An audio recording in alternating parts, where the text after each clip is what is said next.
Okay, how's it going, everyone? Uh, I'm back with another E3 video, like what I did last year, but this year it's all going to be in one because, well, let's face it, it wasn't the best year. Um, there were. This is just going over the conferences, by the way. There were 5 conferences: Microsoft, Bethesda, Ubisoft, Square Enix, and Nintendo, and they all were not the best. Some of them were better than others. Well, I'd say 2 of them were great. The other 3 were, well, 2 more were meh, and one was just, I don't know why they did one. But I'm going to go through each of the conferences and then tell you from worst to best, the order of which I think were the order of the conferences from best to worst. So first came Microsoft, and I'm just going to go over the highlights of what I thought was great with each conference, and the fact that they acquired Double Fine Studios.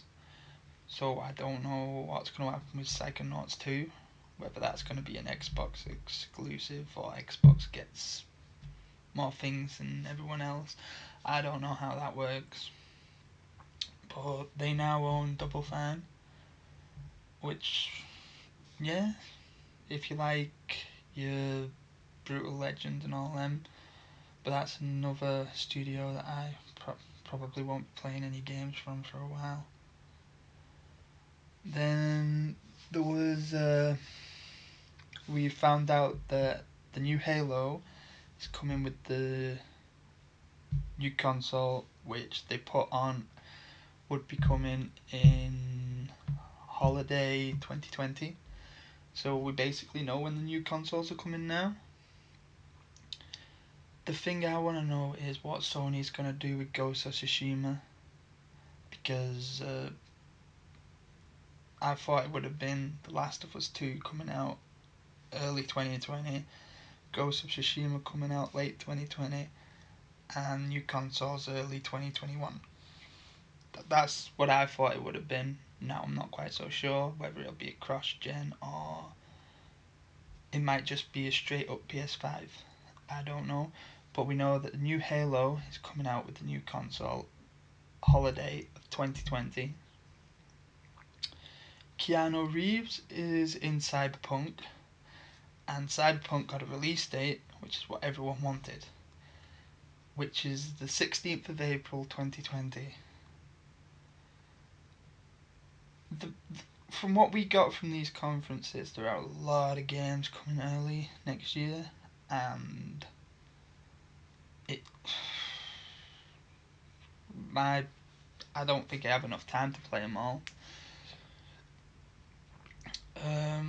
Found out that the new Battletoads game is going to be a beat 'em up, like King of Fighters. No, that's a fighting game. Streets of Rage, like Streets of Rage. There's going to be the Free Toads, and that's all I found out from what they showed. Ninja Theory showed a new game they're working on, which is owned by Microsoft now, so my guess is it's coming to Xbox and the Windows Store only. It's called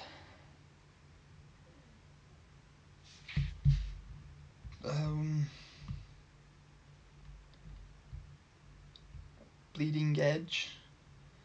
It's an online game like Overwatch, but with melee weapons instead of guns, which could be interesting. And that's all I found interesting out of the Microsoft press conference. I do want to try out that new Ninja Theory game at some point, but other than that, I can basically play Cyberpunk on my PlayStation Not really a big fan of beat 'em ups. Halo, yeah, it's another Halo game.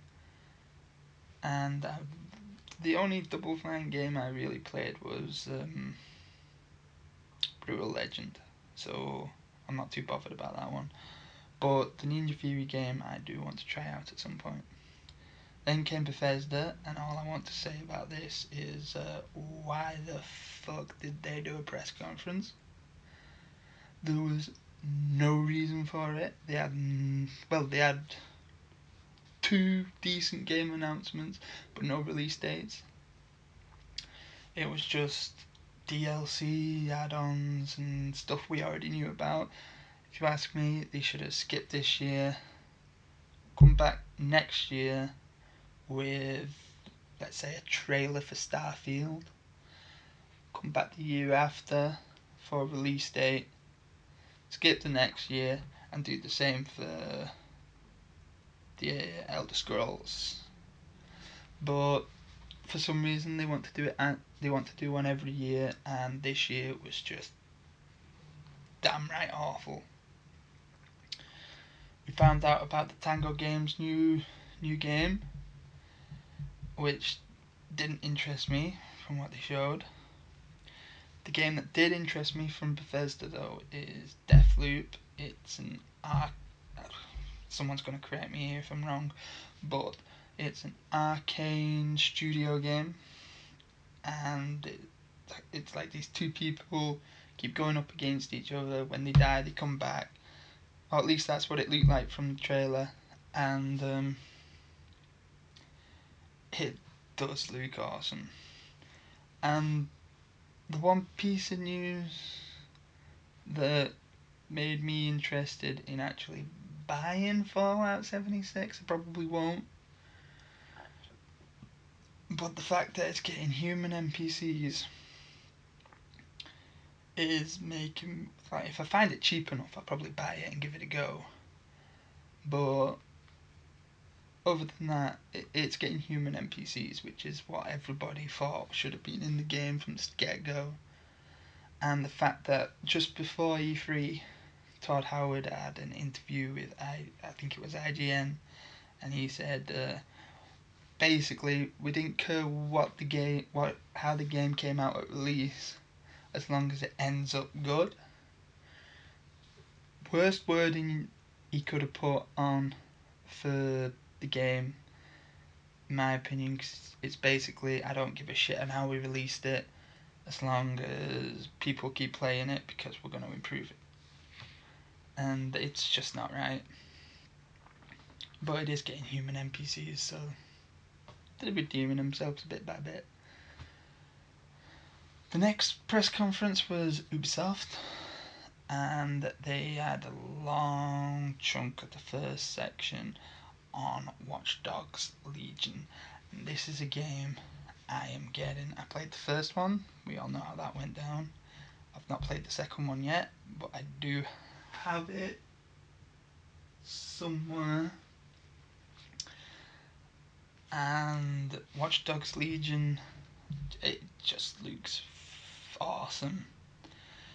The gameplay is basically you recruit people from the streets that you see and you think will be good for your, I don't know, playstyle. And if one of your members dies, the game continues because you've got a backlog of characters that you can keep going back to. So it's not like you get a game over screen, or like you die, restart from checkpoint like they used to. It just you just keep coming back as one of your other members, probably until they all die, and then, well, you fucked up because you didn't recruit enough people or something. I'm not quite so sure, but it has made me want to see what it's like and buy the game. And that is coming out on March 6th, 2020. People would have thought it was coming out at the end of this year. It's not. It's beginning of next year. They showed a new Rainbow Six game, and a new game called Roller Champions, which, yeah, if you like roller skating, you like what I saw as basketball, and you like crippling people, that seems like a game for you. The next, I think it's the last thing that I thought was interesting was Gods and Monsters. It was announced and it did catch my eye. It's made by the people who made Assassin's Creed, one of those studios. I think it was the people that made Origins. And yeah, that's coming out on February 25th, 2020.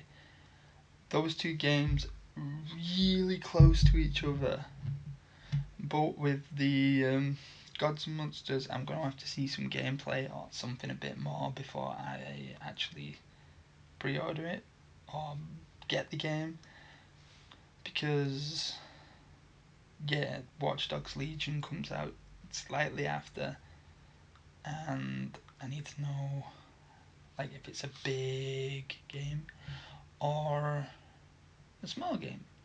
If it's a small game, awesome. If it's a big game, I probably won't be able to play it in time because it's like, I think that's a week between them. So yeah, but that's basically it from Ubisoft. I actually enjoyed Ubisoft's press conference. There were a lot more stuff in the conference that I've not talked about, but they were the things that I thought were worth talking about.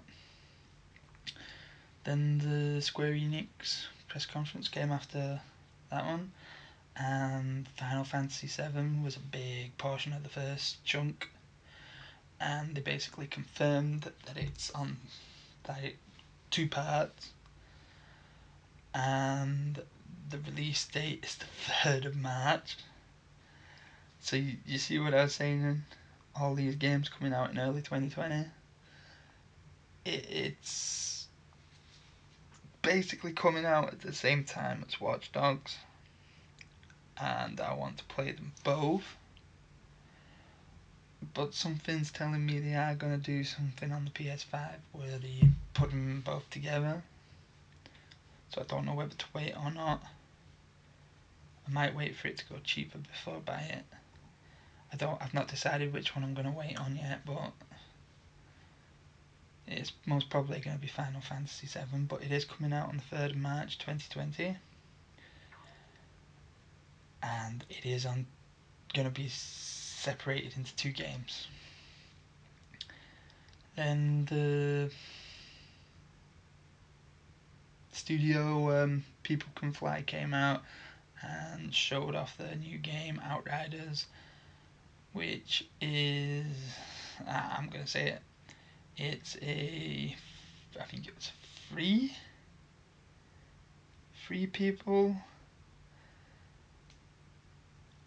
co-op. They say you can play alone, but you know with games like this they intend you to play with friends, and it is not a game for me personally, but yeah, that did not have a release date. Final Fantasy VIII was announced as a remaster. Didn't really play Final Fantasy VIII, so that didn't excite me.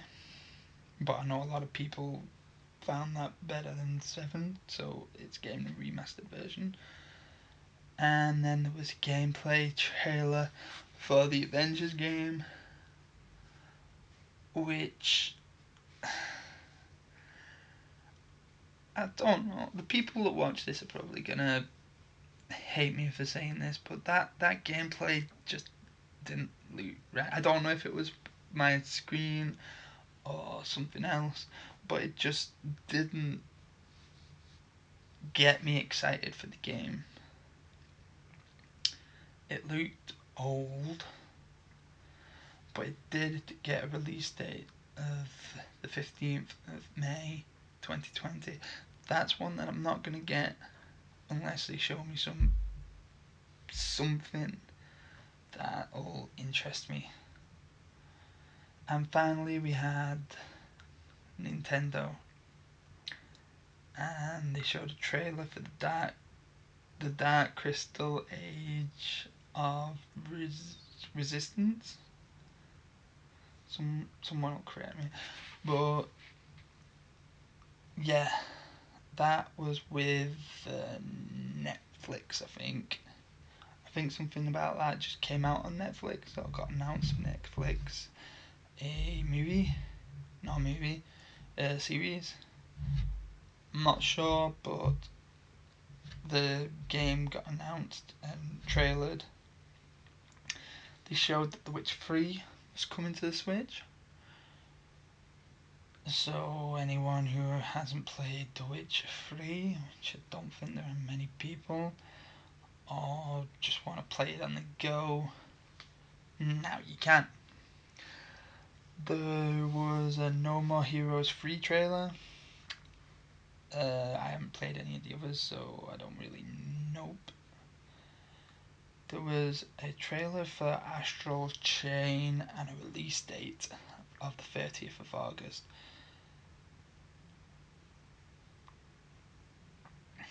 Empire of the Sins trailer, and this is a game from Paradox Interactive, and I am a big fan of their games, so I might actually get this one. As far as I know, there was no release date, but yeah, that is a game I might be getting.